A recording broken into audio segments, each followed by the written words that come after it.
আসসালামু আলাইকুম বন্ধুরা, welcome to my another blog video. আমি বেরোতে আসছি এখন আমার কাকার বাড়িতে। তো এসে একটি ফল গাছ দেখতে পাচ্ছি। চলুন আপনাদের এই ফল গাছটা সম্পর্কে একটু ধারণা দেওয়ার চেষ্টা করি।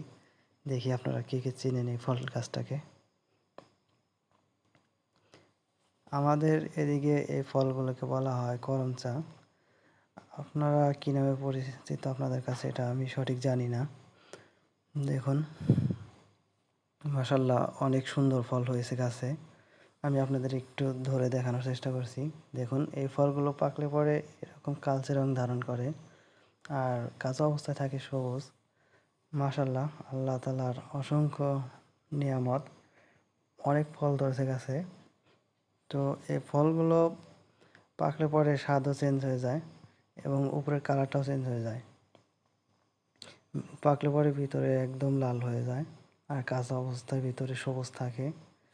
তো এই ফলগুলো দেখতে মাশাআল্লাহ অনেক সুন্দর। দেখুন ছেঁড়ার পরে কি ভিতর থেকে কি পরিমাণ কষ বের হচ্ছে।